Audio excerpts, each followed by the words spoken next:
भाजपा प्रत्याशी सुनील सोनी ने यहां पर जनता का धन्यवाद दिया है। बीएसटीवी से खास बातचीत में जनता का आभार जताते हुए बीजेपी प्रत्याशी नजर आए हैं, जहां जीत के बाद यहां पर जनता को धन्यवाद देते हुए नजर आए हैं।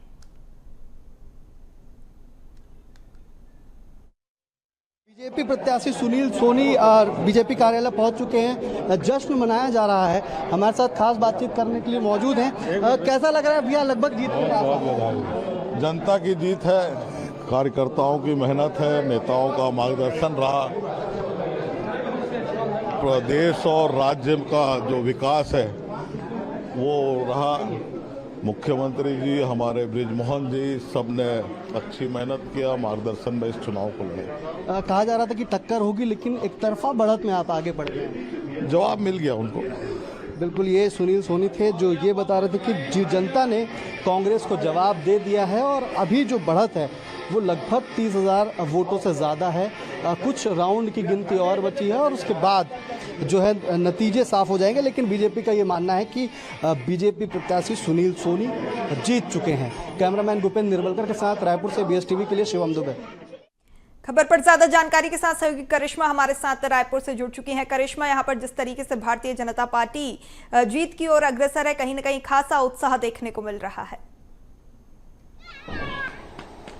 जी बिल्कुल, देखा जा सकता है भारतीय जनता पार्टी जिस तरीके से रायपुर दक्षिण में इनका कॉन्फिडेंस दिखा और जो जीत उन्होंने दर्ज की है वो भी देखा जा सकता है कि काफी जो रायपुर राजधानी है उसकी जो चारों विधानसभा है तो सबसे बढ़त वोटों के साथ जो है यहाँ पर जीत भारतीय जनता पार्टी ने आज जो है दर्ज किया। आपको बता दें कि 89,000 वोटों की लीड से जो है सुनील सोनी जो कि भारतीय जनता पार्टी के प्रत्याशी है वो जीत चुके हैं और कुछ ही देर में अब देखा जाएगा कि वो जो है इस जीत का सर्टिफिकेट लेने मतगणना केंद्र भी पहुंचने वाले हैं। इसके साथ आपको बता दें कि जैसा कि हम लगातार भी देख रहे थे कि एक अलग प्रकार का कॉन्फिडेंस जो है, क्योंकि रायपुर दक्षिण भारतीय जनता पार्टी का गढ़ कहा जाता है, क्योंकि 8 बार के विधायक बृजमोहन अग्रवाल 34 साल उन्होंने वहां पर जो है देखा कि उस सत्ता को काबिज किया। उसके बाद उनके हटने के बाद जब कांग्रेस पार्टी के मन में एक आशा की लहर और जो किरण जागी थी, अब कहीं ना कहीं वो पूरी तरीके से जो है बुझती नजर आ रही है। क्योंकि जब हमने जो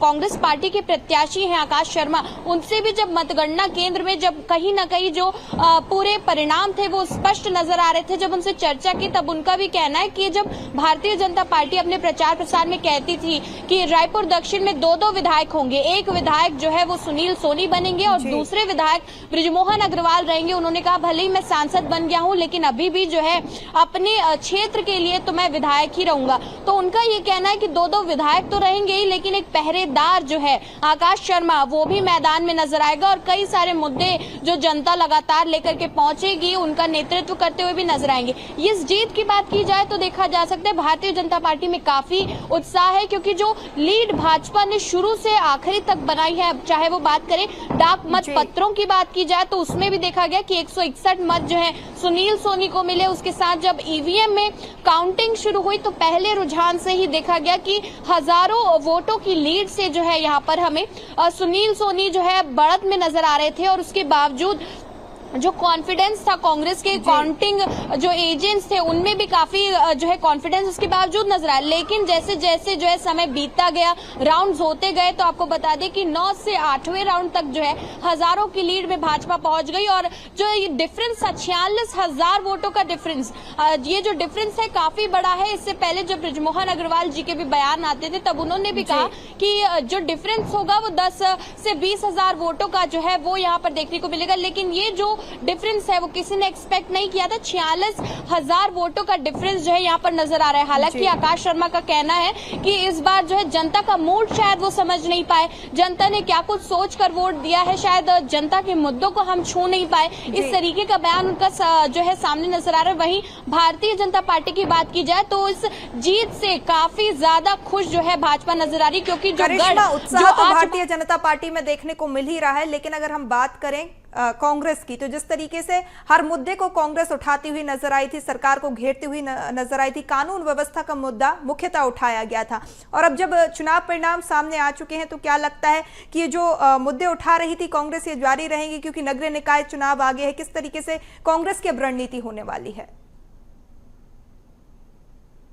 जी बिल्कुल देखा जा सकता है, अब तक जो है कांग्रेस पार्टी का पूरा फोकस इस रायपुर दक्षिण के उपचुनाव में था, लेकिन अब देखा जा रहा है कि जब भारतीय जनता पार्टी ने अपनी जीत यहां पर दर्ज करा ली है, तो अब जो पूरा फोकस है वो नगरीय निकाय और पंचायती चुनाव में जो है वो हमें देखने को मिलेगा कांग्रेस पार्टी का। इसके लिए पहले से ही देखा जा रहा है जिस तरीके से भारतीय जनता पार्टी में भी संगठन चुनाव को लेकर के सुगबुगाहटें तेज हो चुकी है, और आपको बता दें कि जल्द ही जो संगठन चुनाव है वो भी शुरू होने वाले हैं। वहीं अब दूसरी ओर कांग्रेस पार्टी का पूरा फोकस जो है अपने संगठन पे रहने वाला है और नगरीय निकाय चुनाव पर भी रहने वाला है। अब जो नया मुद्दा है वो यहाँ पर हमें छत्तीसगढ़ में ये देखने को मिलेगा कि नगरीय निकाय जो हम देख रहे हैं जो चुनाव है वो समय पर होंगे या नहीं हो पाएंगे, उसे लेकर के यहाँ पर जो है चर्चाएं बनी रहने वाली है, क्योंकि लगातार भारतीय जनता पार्टी जो है उस पर कांग्रेस पार्टी का ये जो है हम निशाना देखते नजर आ रहे हैं कि नगरीय निकाय चुनाव जो है वो यहाँ पर सही समय पर नहीं हो पाएंगे। तो ये तमाम चीजें जो है हमें देखने को मिल रही है।